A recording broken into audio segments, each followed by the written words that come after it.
마님, 제발 예정을 생각하시어 이 천한 것들을 살려주시오소. 떨리는 목소리가 객주마당에 울려 퍼졌습니다. 화려한 비단 치마 저고리를 입은 윤희라는 대청마루 높은 자리에 앉아 아래를 내려다보고 있었어요. 그 앞에는 누더기 같은 옷을 걸친 박씨 시어머니와 유만석 시동생이 무릎을 꿇고 있었습니다. 열애 전 그녀를 빈손으로 내쫓았던 바로 그 사람들이었죠. 한양의 상인들과 양반들이 담장 너머로 고개를 내밀어 이 광경을 지켜봤어요. 윤희라는 찻잔을 천천히 들어 올렸습니다. 뜨거운 차 향기가 피어오르는 가운데 그녀의 입이 열렸어요. 열패전 그날을.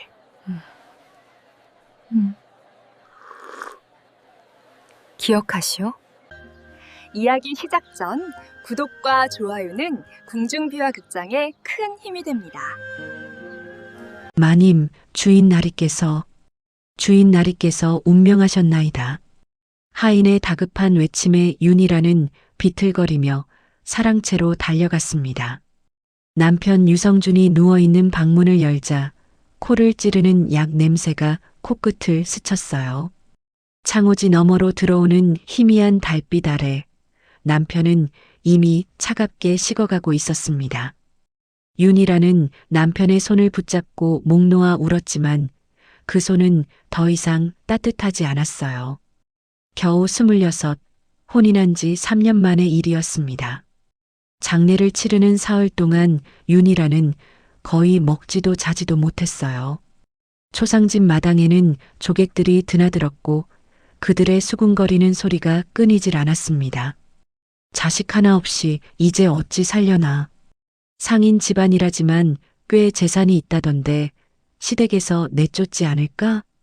윤희라는 그 말들을 들으며 가슴이 먹먹해졌어요. 상복을 입은 박씨 시어머니는 며느리를 흘끔거리며 차갑게 쳐다봤습니다. 며느리, 이리 오너라. 장례를 마친 지 사흘째 되던 날 박씨가 윤희란을 불렀어요. 안채 사랑방에는 시어머니와 시동생 유만석이 앉아 있었습니다. 윤희란이 공손히 무릎 꿇고 인사를 올리자 박씨는 코웃음을 쳤어요. 자식도 못 낳고 남편마저 먼저 보낸 것이 감히 무슨 낯으로 이 집에 남으려 하느냐? 윤희란은 고개를 들어 시어머니를 바라봤습니다. 어머님, 소부는 아직 주인 나리의 상을 마치지도 못했나이다. 제발, 상은 내 아들이니 내가 마칠 것이다. 내가 무슨 자격으로 이 집 며느리 행세를 하려느냐? 박씨의 목소리는 날카로웠어요. 옆에 앉은 유만석이 부채를 펼치며 거들었습니다. 형수님, 형님께서 물려주신 재산은 모두 우리 유씨 가문이 것이요. 자식도 없는 형수께서 욕심내실 일이 아니지 않소? 윤희라는 입술을 깨물었어요. 소부는 재산을 탐하는 것이 아니옵니다. 다만 주인 나리께서 생전에 운영하시던 작은 객주만이라도. 객주? 하, 계집이 무슨 객주를 운영한단 말이냐? 유만석이 비웃었습니다.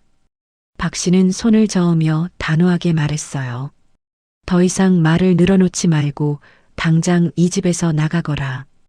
혼수로 가져온 옷가지나 몇 개 챙겨 나가도록 하여라. 윤희란의 눈에서 눈물이 주르르 흘러내렸습니다.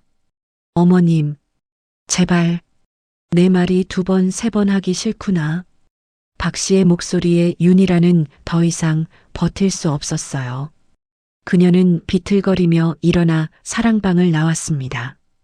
찬바람이 뺨을 때렸고 마당에 선 하인들은 모두 고개를 숙이고 있었어요. 윤희란은 자신의 방으로 돌아가 짐을 꾸렸습니다.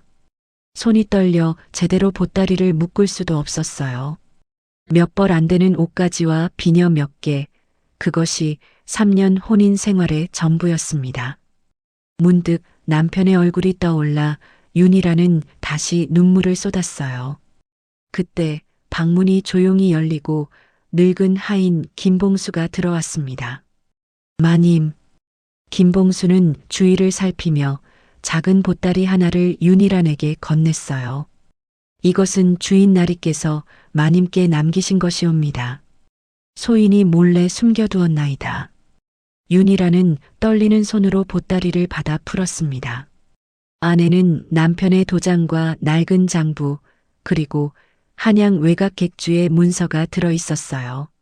장부를 펼치자 남편의 친필로 적힌 글씨가 눈에 들어왔습니다. 만약 내게 무슨 일이 생기거든 이 작은 객주만큼은 희란에게. 윤희란은 장부를 가슴에 꼭 안았어요. 고맙소, 김봉수. 주인 나리의 마지막 뜻을 지켜주어. 마님, 소인도 따라가겠나이다. 주인 나리께 은혜를 입은 이 몸, 마님을 모시는 것이 도리옵니다. 김봉수의 눈에도 눈물이 고였습니다. 윤희란은 고개를 끄덕이고 보따리를 다시 묶었어요. 마당으로 나서자 박 씨와 유만석이 대청마루에서 팔짱을 끼고 서 있었습니다. 빨리 나가지 못할까? 박 씨의 차가운 목소리가 등을 찔렀어요. 윤희란은 고개를 들어 그들을 똑바로 쳐다봤습니다. 시어머니와 시동생의 오만한 얼굴이 눈에 선명히 새겨졌어요. 잊지 않을 것이다. 이 굴욕을, 이 모욕을. 윤희란은 입술을 깨물며 대문을 향해 걸었습니다. 대문을 나서는 순간 차가운 가을바람이 온몸을 휘감았어요. 뒤에서 대문이 쿵 소리를 내며 닫혔습니다. 윤희란은 돌아보지 않았어요. 김봉수가 옆에서 묵묵히 보따리를 들어주었습니다. 거리에는 저녁 장사를 마치는 상인들의 목소리가 들렸어요. 윤희란은 품속의 장부를 만지며 한 걸음 한 걸음 앞으로 나아갔습니다. 하늘에는 먹구름이 잔뜩 끼어 있었고 이내 가랑비가 내리기 시작했어요. 차가운 빗방울이 뺨을 적셨지만 윤희란은 멈추지 않았습니다. 반드시 다시 일어서리라. 반드시. 그녀의 눈빛에는 울음 대신 결연한 의지가 타오르고 있었어요. 한양 외곽의 객주는 윤희란이 상상했던 것보다 훨씬 초라했습니다. 기와장이 군데군데 깨진 낡은 건물에는 먼지가 수북이 쌓여 있었어요. 대문을 열자 삐걱거리는 소리와 함께 퀴퀴한 냄새가 코를 찔렀습니다. 마당에는 깨진 항아리와 녹슨 농기구들이 어지럽게 널려 있었어요. 이곳이 주인 나리께서 남기신 객주란 말이오? 윤희란의 목소리가 떨렸습니다. 김봉수가 묵묵히 고개를 끄덕였어요. 안채에서 사람 소리가 들리더니 40 넘어 보이는 사내가 비틀거리며 나왔습니다. 누구시오? 술 냄새를 풍기는 그 사내가 최서방, 이 객주의 점원이었어요. 저는 윤희란이라 하오. 이제부터 이 객주의 주인이오. 윤희란이 또박또박 말했습니다. 최서방은 윤희란을 위아래로 훑어보더니 코웃음을 쳤어요. 주인? 계집이 무슨 객주 주인이란 말이오? 돌아가신 주인 나리께서 이 객주를 마님께 물려주셨나이다. 김봉수가 나서서 말했지만 최서방은 여전히 비웃는 표정이었습니다. 유나리께서 돌아가셨단 소문은 들었소만 과부가 객주를 운영한다? 어림없는 소리. 그 순간 마당 한쪽에서 짐꾼 2명이 나타났어요. 최서방, 저 양반이 새 주인이라는 게 사실이요? 사실이긴 무슨 뭐잖아. 이 객주 문 닫을 거요. 짐꾼들이 서로 눈짓을 주고받으며 수군거렸습니다. 윤희란은 주먹을 꽉 쥐었어요. 최서방, 일단 한 달만 지켜보시지 않겠소? 마님께서 어떤 분이신지. 김봉수가 최서방의 팔을 붙잡고 간곡히 부탁했습니다. 최서방은 한참을 망설이더니 한숨을 쉬었어요. 좋소. 한 달만 지켜보겠소. 하나 제대로 안 되면 나도 떠날 테니 알아서 하시오. 윤희란은 고개를 숙여 인사했습니다. 감사하오. 최선을 다하겠소. 최서방은 대꾸도 없이 안채로 들어가 버렸어요. 짐꾼들도 불만스러운 표정으로 사라졌습니다. 윤희라는 쓸쓸히 마당을 바라봤어요. 차가운 가을바람에 나뭇잎이 바스락거리며 떨어졌습니다. 그날 밤 윤희라는 등잔불을 켜고 남편의 장부를 펼쳤어요. 먼지가 풀풀 날리는 장부에는 거래처 이름과 외상값이 빼곡히 적혀 있었습니다. 한양 포목상 김주사, 쌀 10섬 미남, 종로 어물전 박서방, 소금 20포대 미남, 남대문 객주 이씨, 무명 30필 미남. 페이지를 넘길수록 윤희란의 얼굴은 창백해졌어요. 받아야 할 돈은 산더미였지만 받을 가망은 보이지 않았습니다. 주인날이 이토록 어려운 상황이었나이까? 윤희란은 남편의 도장을 쓰다듬으며 눈물을 참았어요.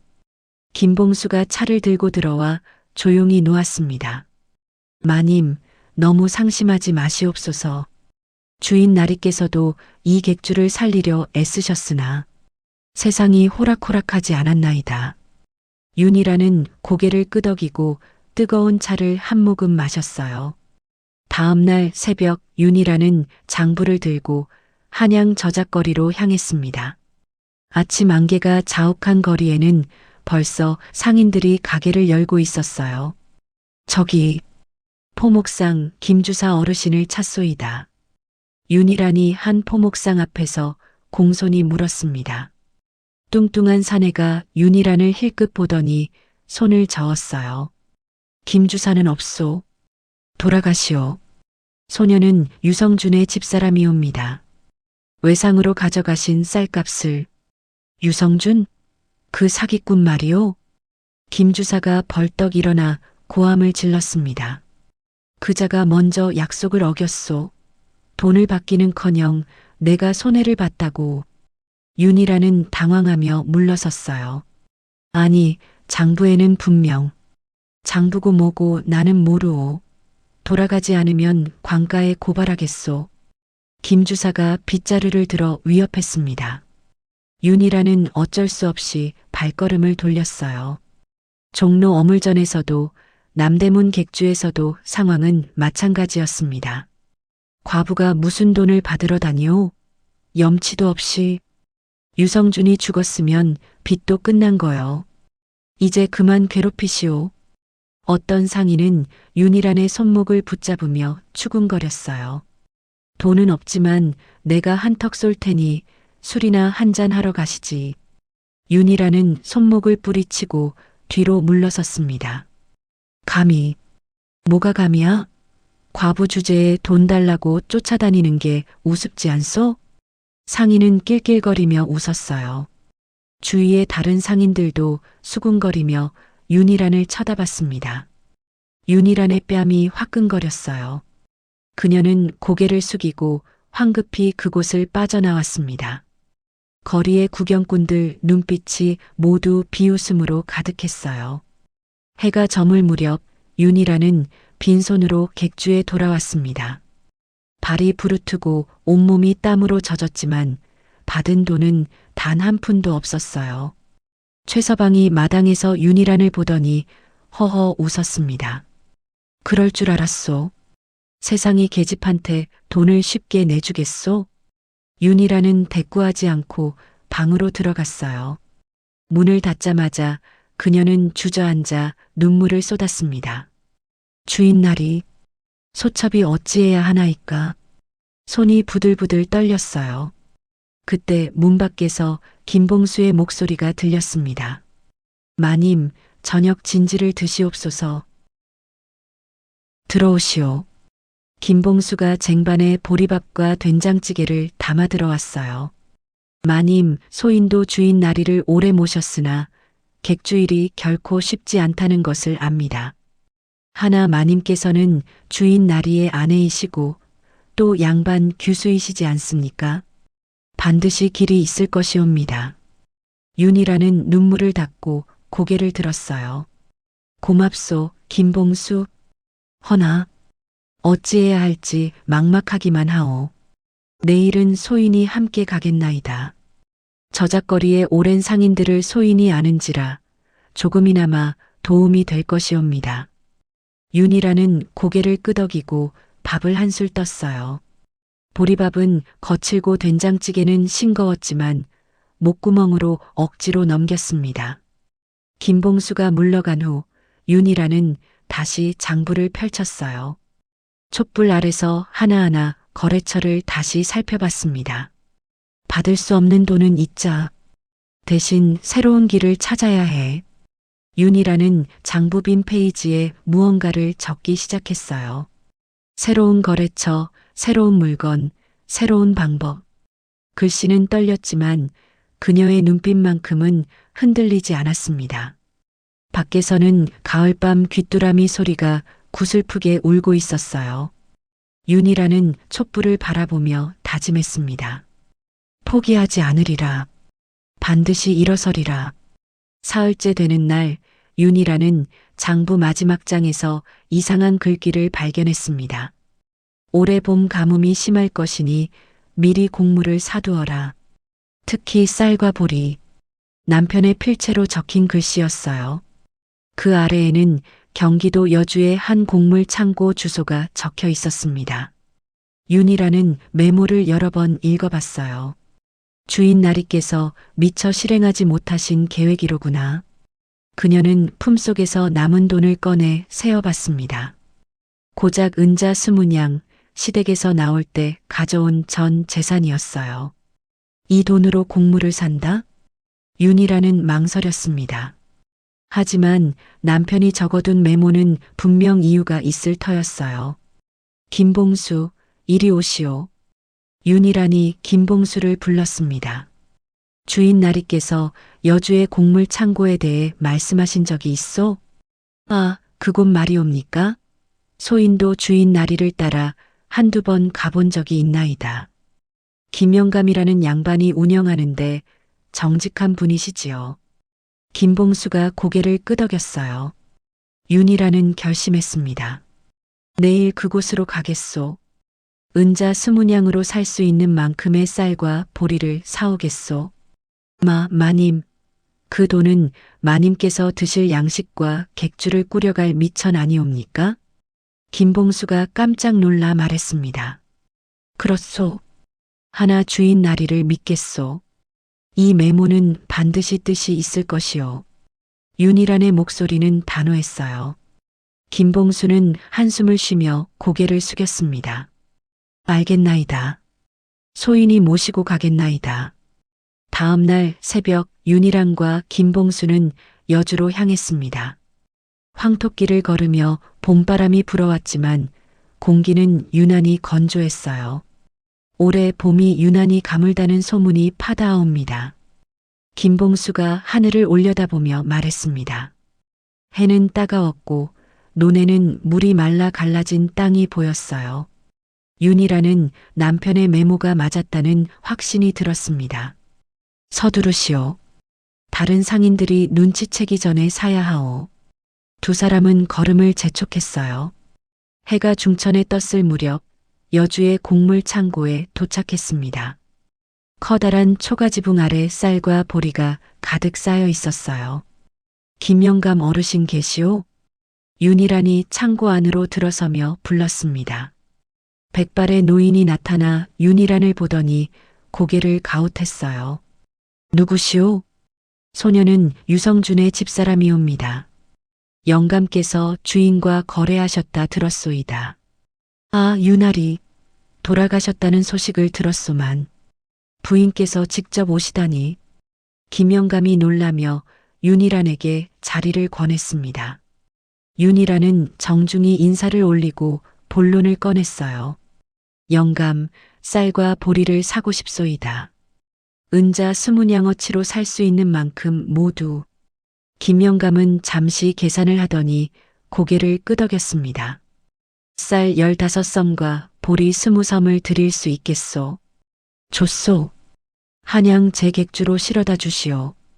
윤희란이 은자를 꺼내 건넸어요. 김영감은 은자를 받으며 염려스러운 표정을 지었습니다. 부인, 올해는 가뭄이 심할 것이라는 소문이 있소. 곡물값이 오를 것이니 장사하시려는 게 아니라면 말리고 싶소이다. 아니요. 장사를 하려는 것이옵니다. 윤희란의 눈빛은 흔들리지 않았어요. 한양으로 돌아오는 길, 김봉수는 계속 한숨을 쉬었습니다. 마님, 만약 곡물값이 오르지 않으면 어찌하시려오? 그럼 우리가 먹으면 되지 않겠소? 윤희란이 담담하게 대답했어요. 하나 객주 식구들까지 먹이려면 김봉수, 주인 나리를 믿소. 그분이 적어두신 것이니 반드시 뜻이 있을 것이요. 윤희란의 말에 김봉수는 더 이상 말하지 못했습니다. 객주로 돌아오자 최서방이 비웃으며 나왔어요. 곡물을 샀다고?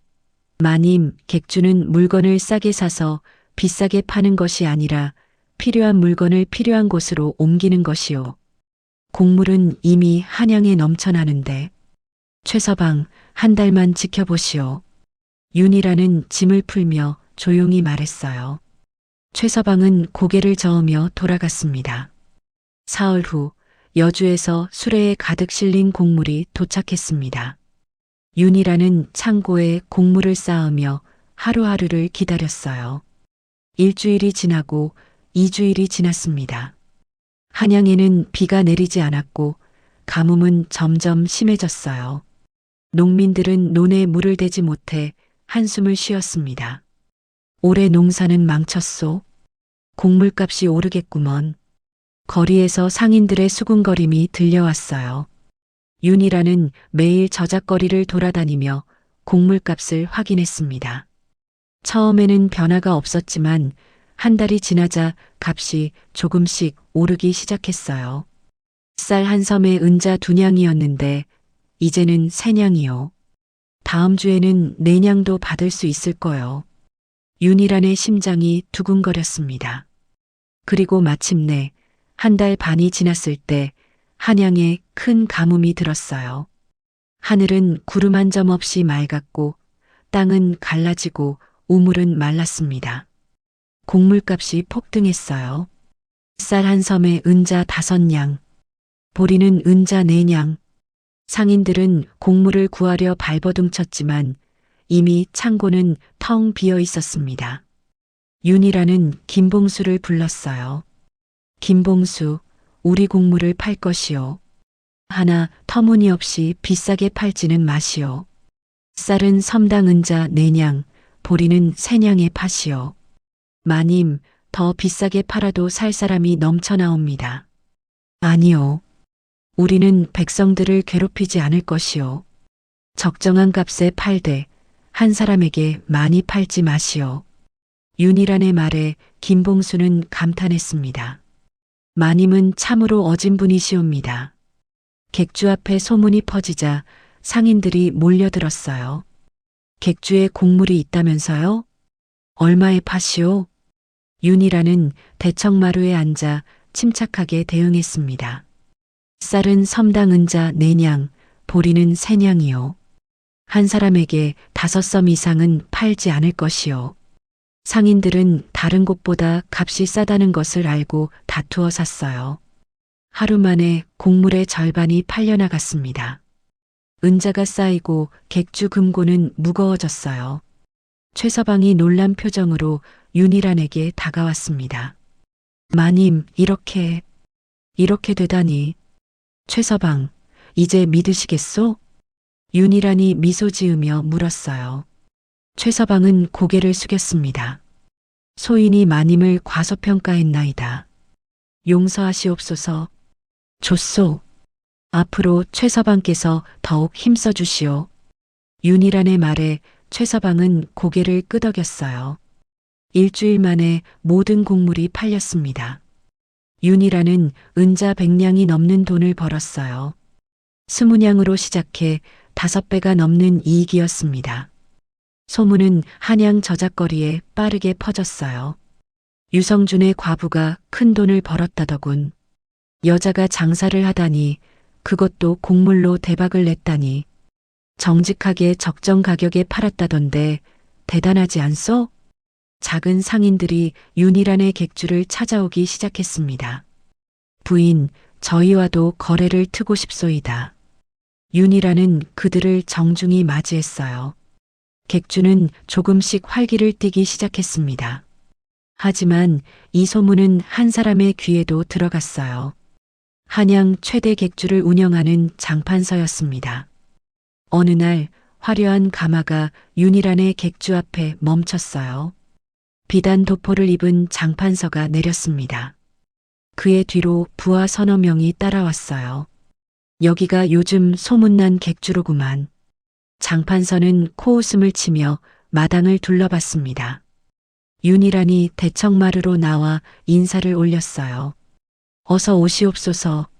소녀는 이 객주의 주인 윤희란이옵니다. 오, 소문대로 여자로구만. 허허. 장판서는 윤희란을 위아래로 훑어봤습니다. 그의 시선이 불쾌했지만 윤희란은 참았어요. 무슨 일로 오셨나이까? 부인, 장사는 혼자 하는 것이 아니오. 나와 손을 잡으시오. 내 객주에 합류하면 큰 돈을 벌 수 있을 것이오. 장판서가 부채를 펼치며 말했습니다. 윤희란은 잠시 생각하다가 고개를 저었어요. 감사하오나 소녀는 이 객주를 지키고 싶소이다. 장판서의 얼굴에서 웃음이 사라졌습니다. 부인, 한양에서 내 허락 없이 장사하기는 어려울 것이오. 협박하시는 게 아니신지요? 윤희란이 조용히 물었어요. 장판서는 냉소를 지으며 일어섰습니다. 협박이라니. 그저 충고일 뿐이요. 여자가 혼자 객주를 운영하는 것이 얼마나 어려운 일인지 곧 알게 되실 거요. 그는 부하들과 함께 객주를 떠났어요. 가마가 사라진 후 김봉수가 걱정스러운 얼굴로 다가왔습니다. 마님, 장판서는 한양에서 손꼽히는 거상이옵니다. 그자와 적을 만드는 것은 두렵소, 김봉수. 하나 고개를 숙이면 끝이 없을 것이오. 윤희란은 주먹을 꽉 쥐었어요. 저 멀리 장판서의 가마가 먼지를 일으키며 사라지고 있었습니다. 장판서는 윤희란의 객주를 무너뜨리기 위해 움직이기 시작했습니다. 먼저 윤희란과 거래하던 작은 상인들을 찾아갔어요. 이봐, 박서방. 자네 요즘 그 과부 객주와 거래한다지? 한 포목상 앞에서 장판서의 부하가 협박조로 물었습니다. 박서방은 당황하며 고개를 숙였어요. 그게 거래 조건이 좋아서. 조건이 좋으면 뭐하나? 우리 장 대감님과 거래를 끊으면 자네 가게가 어찌 되겠나?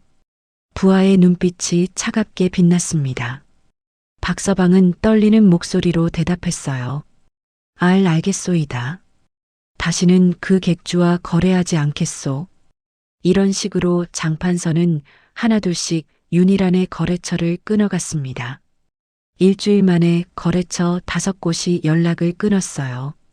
윤희란은 저작거리를 돌아다니며 새로운 거래처를 찾았습니다. 하지만 상인들은 장판서의 눈치를 보며 고개를 저었어요. 부인, 우리도 먹고 살아야 하지 않소? 장대감과 적을 만들 수는 없소. 제발 부탁이요. 정직하게 거래하겠소. 윤희란이 간청했지만 소용없었습니다. 상인들은 모두 문을 닫아버렸어요. 더욱 큰 문제는 짐꾼들이었습니다. 객주에서 물건을 실어 나르던 짐꾼들이 하나둘 떠나기 시작했어요. 부인, 죄송하오.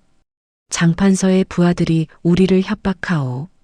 계속 일하면 다리를 부러뜨리겠다고. 얼마나 더 주면 되겠소? 윤희란이 물었지만 짐꾼들은 고개를 저었습니다. 돈 문제가 아니오. 목숨이 달린 일이오.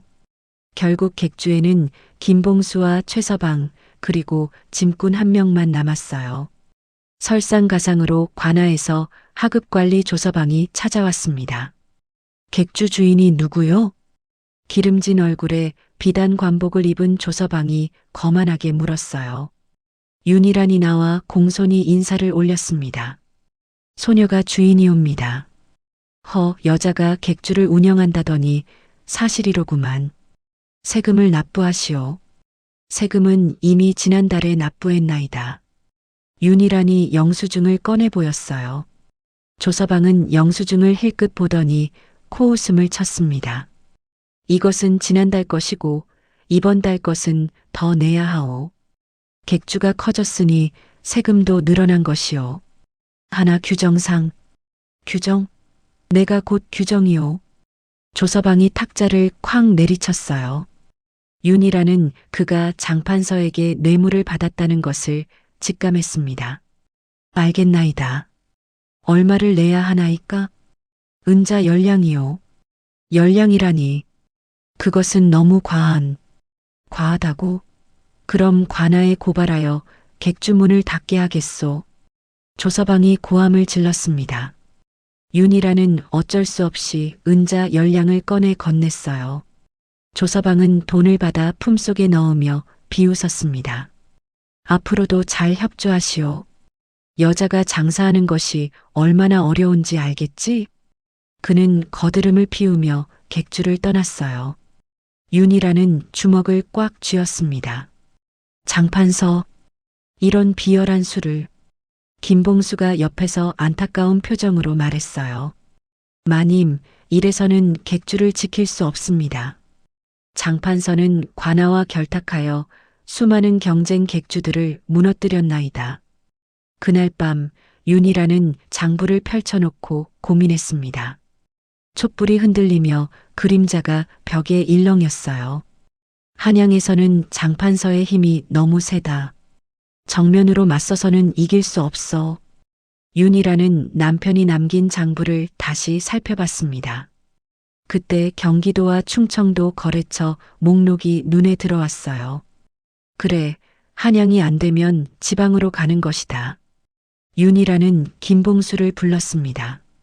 김봉수, 내일부터 우리는 지방으로 갈 것이요. 경기도와 충청도의 작은 마을들을 돌며 거래처를 찾겠소. 마님, 그것은 너무 험한 길이옵니다. 험하다 한들 여기서 무너지는 것보다는 낫지 않겠소? 윤이란의 눈빛은 단호했어요. 김봉수는 고개를 숙이고 승낙했습니다. 알겠나이다. 소인이 모시겠나이다.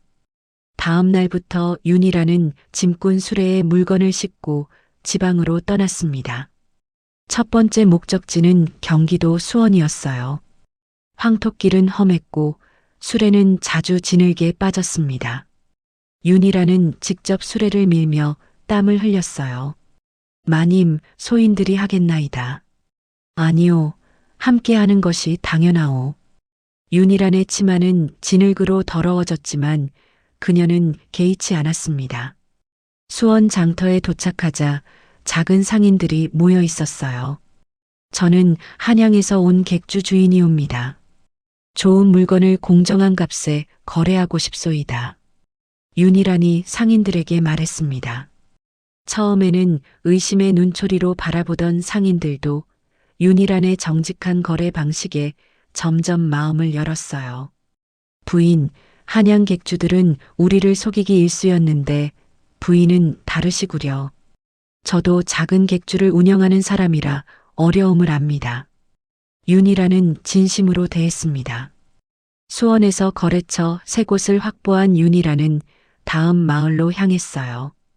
이천, 여주, 안성을 거쳐 충청도까지 내려갔습니다. 석 달 동안 윤이란은 쉬지 않고 지방을 돌아다녔어요. 그녀의 얼굴은 햇볕에 그을렸고 손에는 굳은 살이 박혔습니다. 하지만 거래처는 하나둘 늘어났어요. 윤부인과 거래하면 손해볼 일이 없소? 정직하고 믿을 만한 분이시오. 지방 상인들 사이에서 윤이란의 평판은 높아갔습니다. 그녀는 지방에서 생산된 물건을 한양으로 가져와 팔고 한양 물건을 지방으로 가져가 팔았어요. 장판서가 손대지 않은 지방 물류의 틈새를 파고든 것입니다. 한양에서는 밀려났지만 지방에서는 윤이란의 객주가 중심이 되어갔어요. 석 달 후 윤이란은 객주로 돌아왔습니다. 금고에는 은자가 쌓여 있었고 거래처 명단은 두툼해졌어요. 최서방이 감탄하며 말했습니다. 마님, 이제 우리 객주는 지방 물류의 중심이 되었나이다. 한양 상인들도 우리를 통하지 않으면 지방 물건을 구하기 어렵게 되었소이다. 윤이라는 미소 지었어요. 좋소. 이제 한양으로 돌아갈 준비를 하겠소. 마님, 한양에는 아직 장판서가 한양을 장악했다 한들 이제 우리는 지방이라는 든든한 뒷배가 있소. 두렵지 않소? 윤희란의 목소리는 자신감으로 가득했습니다. 김봉수는 고개를 끄덕이며 눈물을 글썽였어요. 마님은 참으로 대단하신 분이옵니다. 객주마당에는 봄바람이 불어왔고 매화꽃 향기가 은은하게 퍼졌습니다. 3년이 흘렀습니다. 윤희란의 객주는 지방에서 탄탄한 기반을 다졌고 이제 한양으로 돌아올 때가 되었어요. 그녀는 종로 한복판에 새로운 큰 객주를 열었습니다. 기와지붕이 웅장하고 대문에는 윤씨 객주라는 현판이 걸렸어요. 객주 직원도 10명으로 늘어났습니다. 개업날 한양 상인들이 구경하러 몰려들었어요. 저 과부가 다시 돌아왔다더군. 3년 만이라지. 지방 물류를 장악했다는 소문이. 윤이라는 화려한 비단 치마 저고리를 입고 대청마루에 섰습니다. 그녀의 모습은 3년 전과는 완전히 달랐어요. 자신감 넘치는 눈빛과 당당한 자세가 한양 제1의 상인 풍모를 풍겼습니다. 개업 축하 인사를 받는 중에 장판서가 나타났어요. 그는 얼굴이 불그락푸르락하며 화가 나 있었습니다. 윤 부인, 내 허락도 없이 한양에 객주를 연다? 장판서가 고함을 질렀어요. 주위 사람들이 숨을 죽였습니다. 윤이라는 찻잔을 들어 천천히 차를 마시며 대답했어요. 장대감, 한양이 대감의 것이옵니까? 누구든 장사할 수 있는 것이 아니옵니까? 허허, 입이 거칠어졌구먼. 좋소. 한번 해보시오. 누가 이기나? 장판서는 분노에 차서 객주를 떠났습니다. 다음 날부터 장판서는 가격 전쟁을 시작했어요. 윤희란의 객주 앞에서 헐값에 물건을 팔기 시작한 것입니다. 쌀 한 섬에 은자 2냥, 무명한 필에 은자 반냥. 장판서의 부하들이 고함을 지르며 물건을 팔았어요. 상인들이 장판서 쪽으로 몰렸습니다. 최서방이 걱정스러운 얼굴로 윤희란에게 말했어요. 마님, 저렇게 싸게 팔면 우리 객주는. 최서방, 당황하지 마시오. 우리는 가격이 아니라 품질로 승부할 것이오. 윤희란은 침착했습니다. 그녀는 직원들을 모아놓고 지시했어요. 우리는 가격을 내리지 않을 것이오. 대신 물건의 품질을 보증하고 배송을 빠르게 할 것이오. 고객이 원하는 것을 정확히 파악하여 맞춤 서비스를 제공하시오. 직원들은 고개를 끄덕이며 각자 맡은 일을 시작했어요. 윤희란은 직접 한양의 큰 상단들을 찾아다녔습니다. 저희 객주는 지방과 직접 연결되어 있어 신선한 물건을 빠르게 공급할 수 있소이다. 품질을 보증하며 약속한 날짜에 반드시 배송하겠소. 큰 상단 주인들은 윤희란의 제안에 관심을 보였어요. 장판서는 값은 싸지만 물건 품질이 들쭉날쭉하고 약속을 잘 지키지 않소? 그렇다면 저희와 거래해 보시지 않겠소? 하나둘 큰 상단들이 윤희란의 객주와 계약을 맺기 시작했습니다.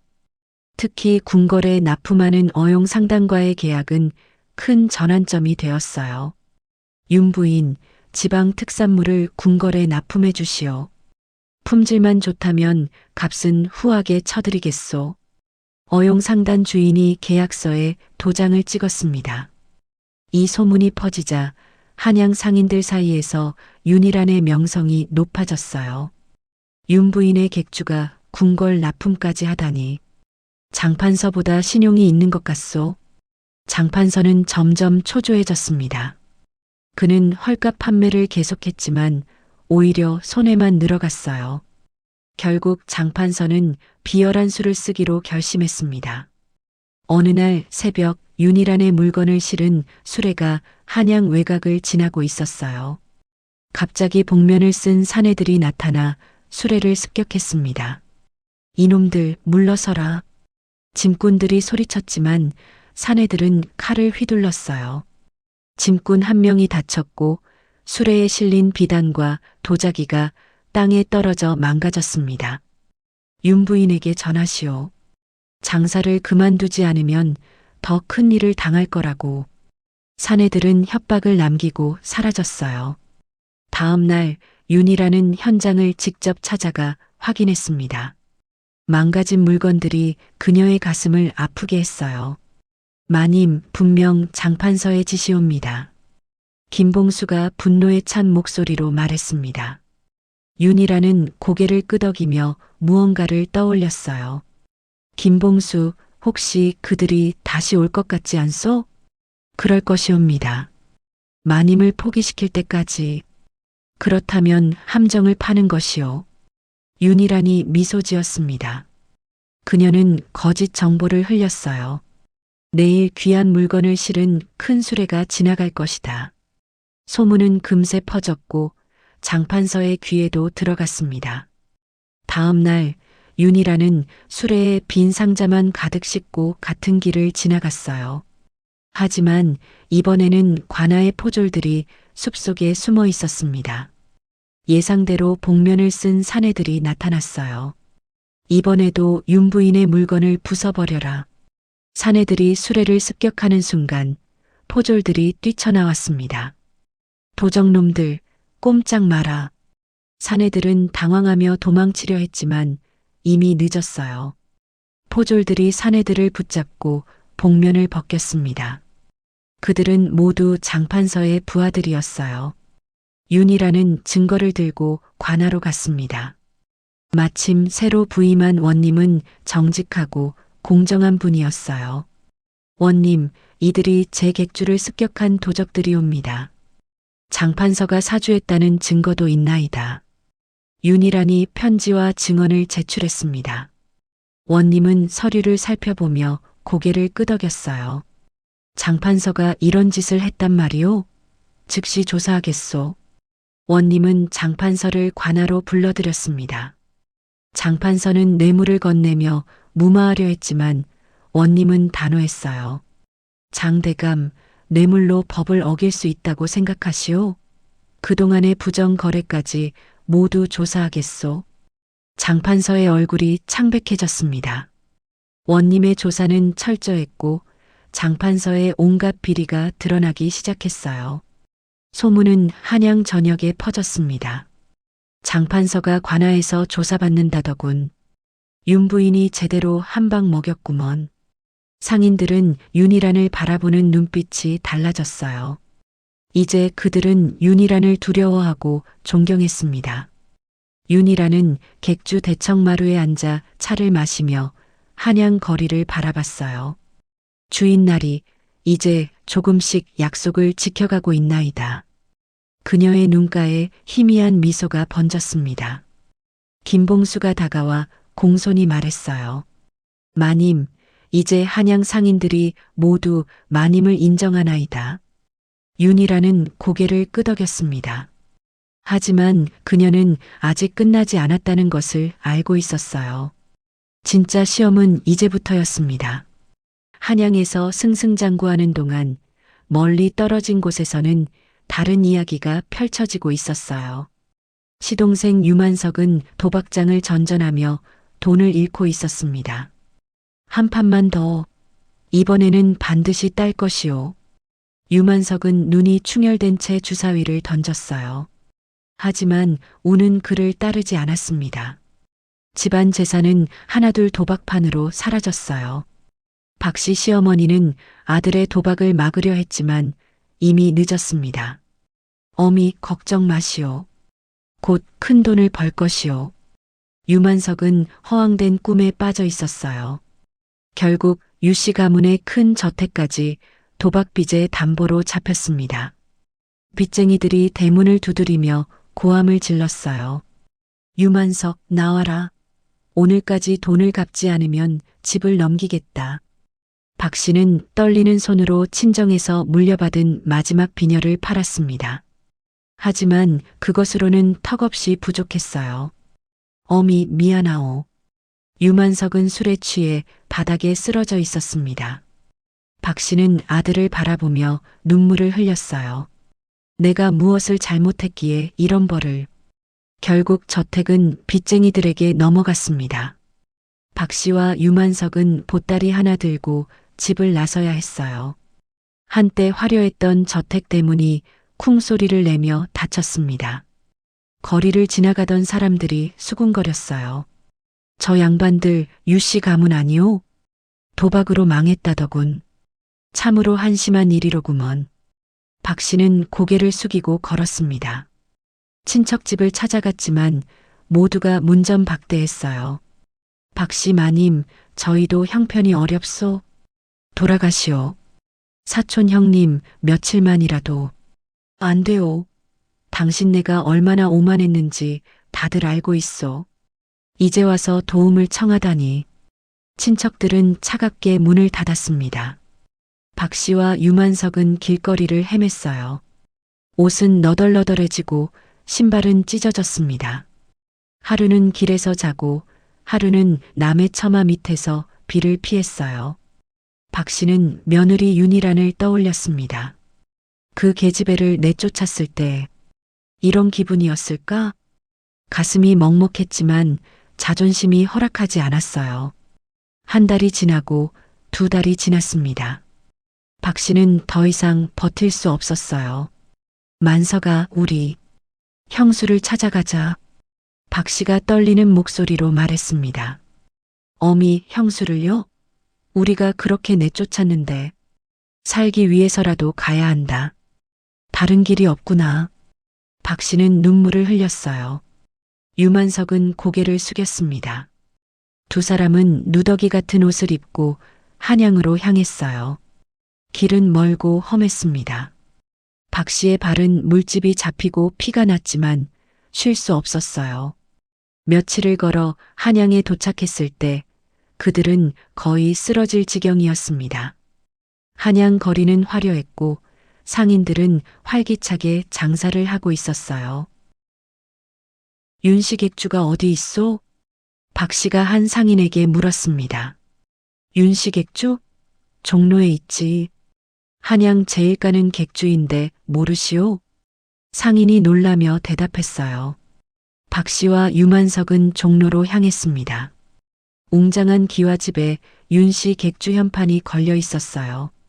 대문 앞에는 하인들이 서 있고 마당에는 물건을 나르는 직원들로 북적였습니다. 박 씨는 넋을 잃고 그 광경을 바라봤어요. 저 계집애가 이렇게 큰 객주를. 유만석도 입을 다물지 못했습니다. 어미, 우리가 정말 들어가야 하오? 들어가야 한다. 살기 위해서. 박 씨는 떨리는 발걸음으로 대문에 다가갔어요. 하인이 그들을 막아섰습니다. 누구시오? 거지는 저리 가시오. 저희는 주인 마님과 아는 사이. 박 씨가 떨리는 목소리로 말했습니다. 하인이 비웃으려는 순간 김봉수가 나타났어요. 잠깐, 저분들은. 김봉수는 박 씨와 유만석을 알아봤습니다. 그의 얼굴에 복잡한 표정이 스쳤어요. 마님께 알려야겠소. 김봉수는 안으로 들어가 윤희란에게 보고했습니다.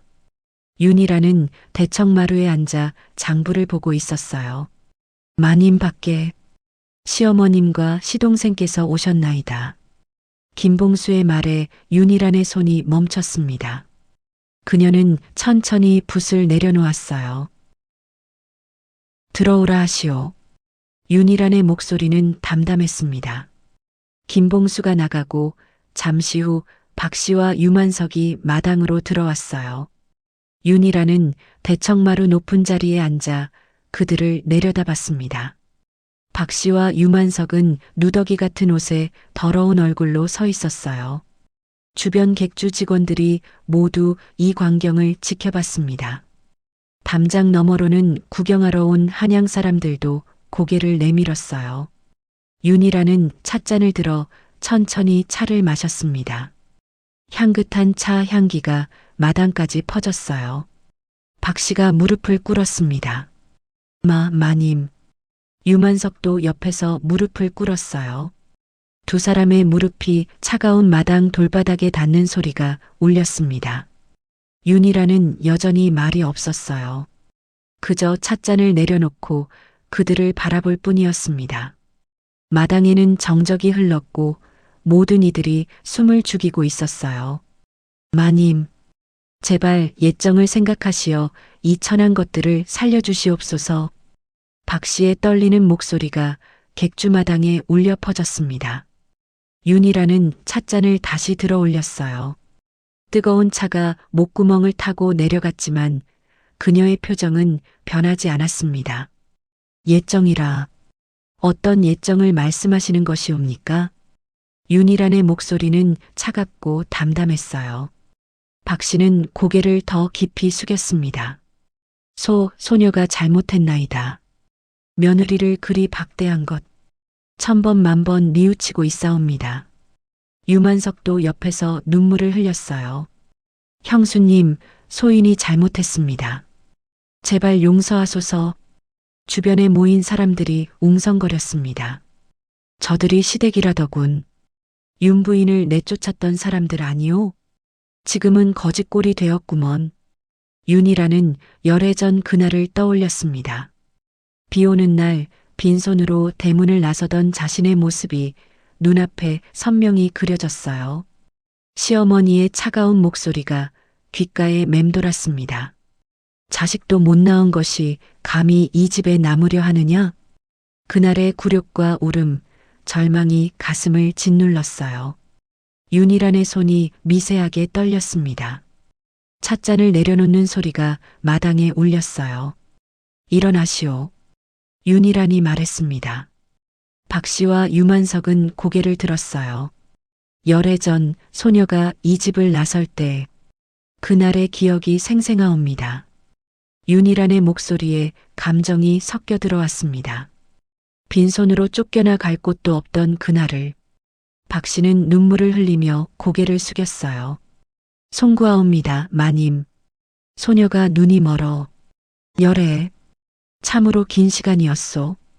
윤이란은 천천히 일어섰습니다.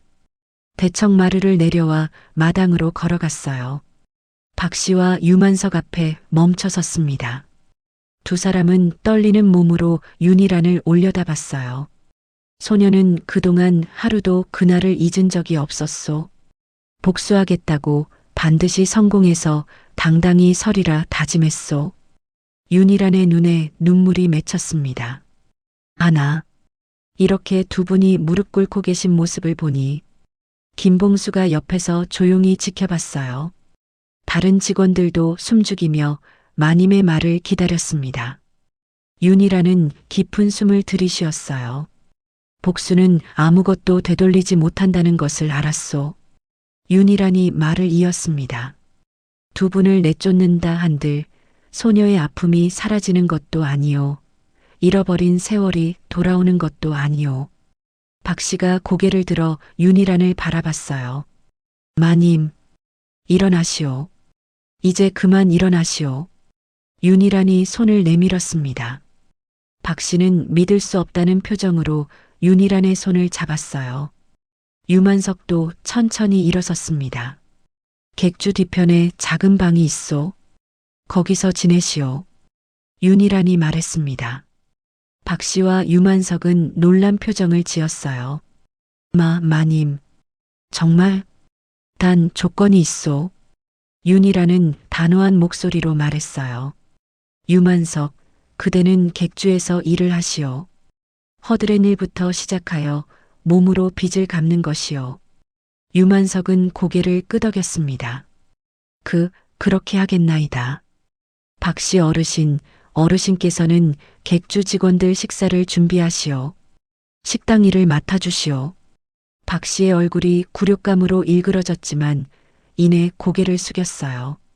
알겠나이다, 마님. 무엇이든 하겠나이다. 윤이라는 김봉수를 불렀습니다. 김봉수, 두 분을 뒤채로 안내하시오. 씻을 물과 깨끗한 옷을 주시오. 알겠나이다, 마님. 김봉수가 박 씨와 유만석을 데리고 갔어요. 주변에 모였던 사람들이 웅성거렸습니다. 윤 부인이 그들을 받아들이다니 복수하지 않고 용서하는구먼. 참으로 대단한 분이시오. 윤이라는 대청마루로 돌아와 다시 자리에 앉았어요. 그녀는 창밖을 바라보며 깊은 생각에 잠겼습니다. 최서방이 다가와 조용히 물었어요. 마님, 정말 괜찮으시옵니까? 저들은 최서방, 복수는 또 다른 복수를 낳을 뿐이요. 소녀는 이제 그 고리를 끊고 싶소. 윤이란의 목소리는 차분했습니다. 하나 용서한 것은 아니오. 다만 살 길을 준 것뿐이요. 최서방은 고개를 끄덕이며 물러났어요. 저녁 무렵 객주 뒤편 식당에서 연기가 피어올랐습니다.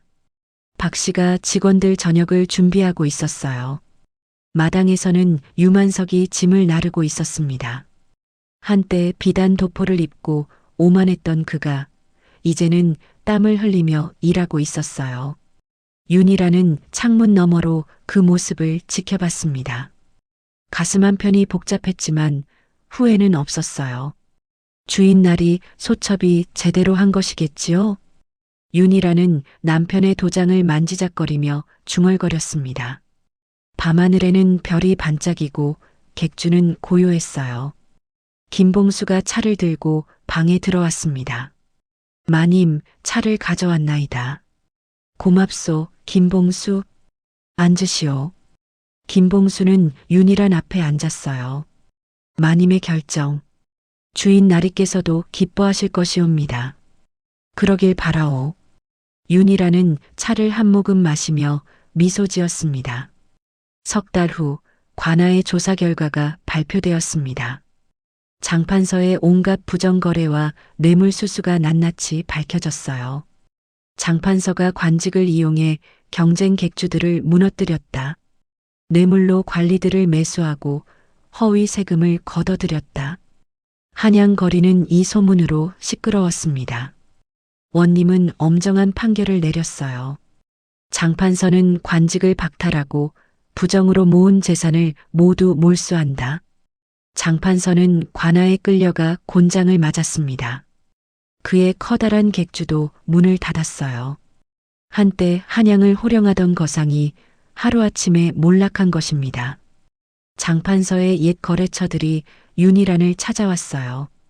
윤 부인, 저희와 거래를 트고 싶소이다. 장판서가 사라진 지금 부인이 한양 제일 아니시오? 윤이란은 그들을 정중히 맞이했습니다. 환영하오. 정직하게 거래합시다.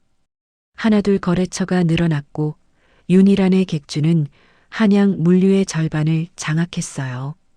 이제 한양의 어떤 큰 상단도 윤이란 없이는 장사를 할 수 없게 되었습니다. 윤 부인은 한양 제1의 객주 주인이요. 정직하고 신뢰할 수 있는 분이시지. 상인들은 윤이란에게 존경을 표했어요. 어느 날 궁궐에서 정갈이 왔습니다. 윤 부인을 왕실 납품 상인으로 정식 임명하신다. 윤이란은 화려한 비단 치마 저고리를 입고 궁궐로 들어갔어요. 대전에는 왕실 관리들이 앉아 있었습니다. 윤씨 부인, 그대의 명성을 익히 들었소. 정직한 거래와 품질 좋은 물건으로 한양의 명성이 자자하다 하니 왕실 납품을 맡기겠소. 윤이라는 공손히 절을 올렸습니다. 황송하옵니다. 성은이 망극하옵니다. 앞으로도 정직하게 장사하시오. 명심하겠나이다. 윤이란이 궁궐을 나서자 대문 밖에서 김봉수와 직원들이 기다리고 있었어요. 마님, 축하드리옵니다. 이제 마님은 한양 최고의 상인이시옵니다. 직원들이 기뻐하며 소리쳤습니다. 윤이라는 미소 지으며 고개를 끄덕였어요. 모두 여러분 덕분이요. 함께 이뤄낸 것이요. 객주로 돌아오는 길, 한양 거리는 활기찼습니다. 상인들이 윤이란을 보고 인사를 했어요. 윤 부인, 안녕하시오. 부인 덕분에 장사가 잘 되고 있소이다. 윤희라는 그들에게 미소로 화답했습니다. 객주에 도착하자 마당에서 유만석이 땀을 흘리며 짐을 나르고 있었어요. 그는 이제 성실한 일꾼이 되어 있었습니다. 식당에서는 박 씨가 직원들 저녁을 준비하고 있었어요. 윤희라는 창문 너머로 그 모습을 바라봤습니다. 모두가 제자리를 찾았구나. 그녀는 대청마루에 앉아 장부를 펼쳤어요. 객주는 이제 한양뿐 아니라 경기, 충청, 전라도까지 거래처를 두고 있었습니다. 직원도 30명으로 늘어났어요. 작은 객주에서 시작해 조선 최대 상단이 된 것입니다. 김봉수가 차를 가져왔어요. 마님, 정말 대단하시옵니다. 주인 나리께서 보신다면 얼마나 기뻐하실까. 고맙소, 김봉수. 그대가 없었다면 불가능했을 것이오. 윤희라는 차를 마시며 창밖을 바라봤어요. 해가 지고 저녁 노을이 하늘을 붉게 물들이고 있었습니다. 한양 도성의 지붕들이 노을에 빛나고 있었어요. 참으로 긴 여정이었소. 윤희란이 중얼거렸습니다. 열애전 빈손으로 쫓겨난 그날부터 지금까지 숱한 고난과 역경이 있었어요. 하지만 그녀는 포기하지 않았습니다. 이제 소녀는 더 이상 몰락한 양반 규수도 쫓겨난 과부도 아니오. 윤희란 그 자체로 서 있는 것이오. 그녀의 눈빛은 자신감으로 빛났어요. 객주 마당에서는 직원들이 웃으며 저녁 식사를 준비하고 있었습니다. 박 씨가 밥을 푸고 유만석이 상을 나르고 있었어요. 모두가 평화로운 저녁을 맞이하고 있었습니다. 윤희라는 쓸쓸히 미소 지으며 차를 마셨어요. 봄이 찾아왔고 객주 마당에는 매화꽃이 피어났습니다. 어느 화창한 날 오후 화려한 가마 하나가 객주 앞에 멈춰 섰어요. 비단 도포를 입은 이 대감이 가마에서 내렸습니다. 그는 윤희란의 옛 약혼자였어요. 15년 전 윤희란의 집안이 몰락하자 약혼을 파기했던 그 사람이었습니다. 김봉수가 황급히 윤희란에게 보고했어요. 마님, 이 대감께서 오셨나이다. 윤희란은 잠시 붓을 멈추고 생각에 잠겼습니다. 안으로 모시오. 윤희란은 대청마루에 앉아 이 대감을 기다렸어요. 이 대감이 들어와 공손히 인사를 올렸습니다. 윤부인, 오랜만이요. 윤희란은 차갑게 그를 바라봤어요. 이 대감 무슨 일로 오셨나이까? 부인의 성공을 축하하러 왔소. 한양에 부인의 명성이 자자하니 감사하오. 차나 한잔 하시지요. 윤희란이 차를 따라 건넸습니다. 이 대감은 차를 받아 한 모금 마셨어요. 부인, 지난날의 일을 사과하고 싶소. 그가 조심스럽게 말을 꺼냈습니다. 부인 집안이 어려워졌을 때 소인이 약혼을 파기한 것. 윤희란은 찻잔을 내려놓았어요. 오래된 일이요.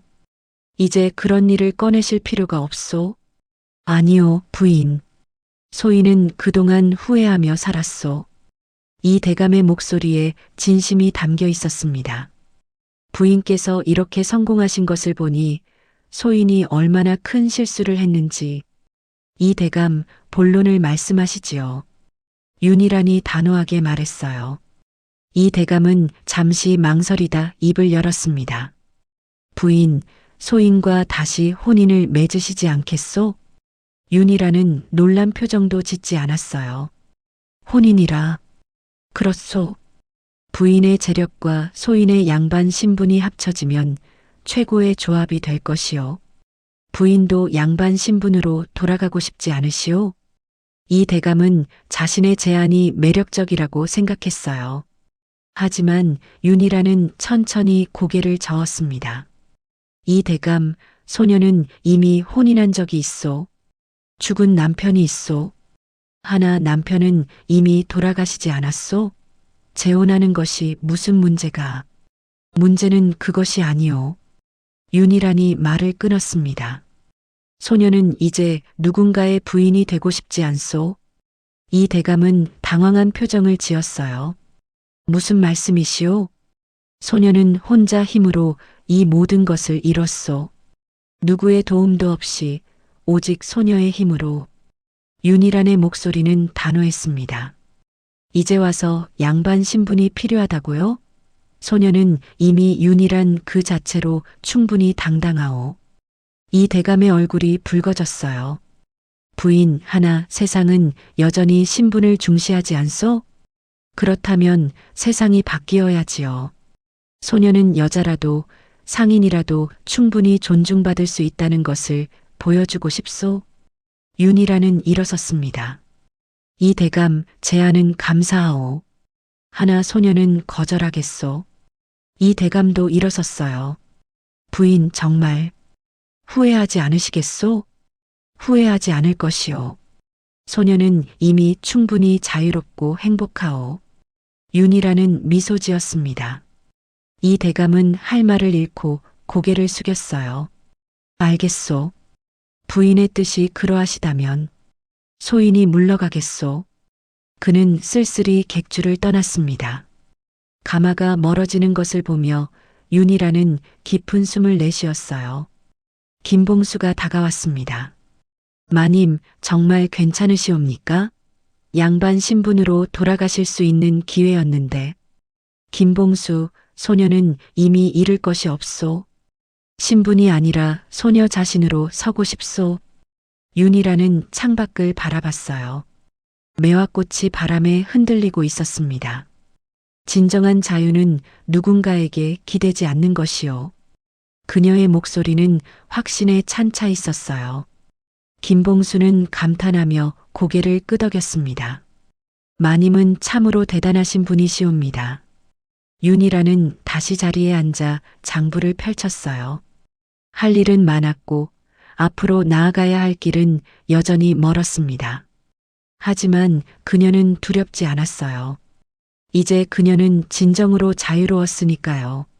그로부터 몇 년이 흘렀습니다.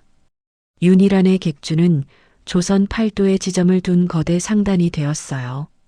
한양 본점을 비롯해 부산, 전주, 평양까지 지점이 생겼습니다. 하지만 윤희란이 가장 자랑스러워하는 것은 따로 있었어요. 객주 한쪽에 마련된 여상 양성소였습니다. 가난한 과부들과 어려운 처지의 여성들에게 장사를 가르치는 곳이었어요. 장사는 어려운 것이 아니오. 정직하고 성실하게 하면 누구나 할 수 있어. 윤희란은 직접 여성들을 가르쳤습니다. 숫자 세는 법, 장부 쓰는 법, 흥정하는 법을 하나하나 알려주었어요. 처음에는 서툴렀던 여성들이 점점 실력을 키워갔습니다. 마님 덕분에 소녀도 이제 혼자 장사를 할 수 있게 되었나이다. 한 젊은 과부가 눈물을 글썽이며 감사를 표했어요. 윤희란은 그녀의 손을 잡아주며 말했습니다. 그대의 노력이요. 소녀는 다만 길을 보여주었을 뿐이요. 여상 양성소를 졸업한 여성들은 한양 곳곳에서 작은 가게를 열었어요. 그들은 윤희란을 스승이자 영웅으로 여겼습니다. 윤 부인은 우리 여인들의 희망이요. 여자도 혼자 힘으로 살 수 있다는 것을 보여주셨소. 한양의 여성들 사이에서 윤희란은 전설이 되었어요. 객주 내부에서도 변화가 있었습니다. 김봉수는 이제 총관이 되어 모든 지점을 관리했어요. 최서방은 한양 본점의 책임자가 되었습니다. 유만석은 더 이상 도박을 하지 않고 성실한 일꾼으로 살고 있었어요. 박 씨는 객주 식당을 맡아 운영하며 조용히 살았습니다. 어느 날 윤희란은 객주 마당에서 새로 들어온 어린 여자 직원들을 모아놓고 말했어요. 여러분, 여자라고 해서 두려워하지 마시오. 젊은 여성들이 반짝이는 눈으로 윤희란을 바라봤습니다. 정직하고 당당하게 장사하시오. 속이지 말고 약속을 지키시오. 그러면 누구도 여러분을 무시하지 못할 것이오. 예, 마님. 여성들이 힘차게 대답했어요. 윤희란은 그들을 보며 흐뭇하게 미소 지었습니다. 이것이 소녀가 꿈꾸던 세상이로구나. 저녁 무렵 윤희라는 혼자 한양 저작거리를 걸었어요. 거리는 활기차게 움직이고 있었습니다. 여기저기서 상인들의 목소리가 들렸어요. 채소 파는 아낙네, 생선 파는 아저씨, 옷감 파는 청년. 윤희라는 그 광경을 바라보며 만족스러운 표정을 지었어요. 주인 날이 소첩이 이뤘나이다. 당신의 꿈을. 해가 지고 저녁 노을이 하늘을 물들이고 있었습니다. 윤희라는 객주로 돌아가는 길을 천천히 걸었어요. 마음은 평화로웠고 미래는 밝았습니다. 이른 봄 윤희라는 혼자 남편 유성준의 묘를 찾아갔습니다. 한양 외곽 야트막한 언덕에 자리한 묘는 정성스럽게 관리되어 있었어요. 묘 앞에는 새로 놓은 꽃과 향이 있었습니다. 윤희라는 무릎을 꿇고 앉아 향을 피웠어요. 연기가 하늘로 피어올랐습니다. 주인 날이 소첩이 왔나이다. 윤희란의 목소리는 조용했어요. 오랜만에 찾아뵈어 송구하옵니다. 객주일이 바빠. 바람이 불어와 버드나무 가지를 흔들었습니다. 윤희란은 묘비를 쓰다듬으며 말을 이었어요. 나리께서 남겨주신 작은 객주. 이제 조선 제1의 상단이 되었나이다. 그녀는 지난 일들을 하나씩 들려주었습니다. 시댁에서 쫓겨난 일, 작은 객주에서 시작한 일, 장판서와의 싸움, 그리고 승리. 나리께서 남기신 장부와 도장이 없었다면 불가능했을 것이옵니다. 윤희란의 눈에 눈물이 맺혔어요. 감사합니다, 나리. 소첩에게 믿음을 주시고 길을 보여주셔서. 그녀는 눈물을 닦으며 미소 지었습니다. 나리, 이제 약속을 지켰나이다. 당당히 섰나이다. 묘비에 새겨진 남편의 이름이 햇빛에 빛났어요. 윤희란은 일어서서 한양 쪽을 바라봤습니다. 저 멀리 도성의 지붕들이 보였어요. 번화한 한양, 그곳에 그녀의 객주가 있었습니다. 나리, 이제 소첩은 돌아가야 하겠나이다. 할 일이 많사옵니다. 윤희란은 묘에 마지막 절을 올렸어요. 다음에 또 찾아뵙겠나이다. 편히 쉬소서. 그녀는 뒤돌아서서 언덕을 내려갔습니다. 발걸음은 가벼웠고 마음은 평온했어요. 윤희란의 뒷모습이 석양에 물들어 빛났습니다. 그녀는 멈추지 않고 앞으로 나아갔어요. 객주로, 한양으로, 그리고 미래로. 이야기는 그렇게 조용히 막을 내렸습니다. 시청해 주셔서 감사합니다. 구독과 좋아요, 알림 설정은 궁중비화극장에 큰 힘이 됩니다.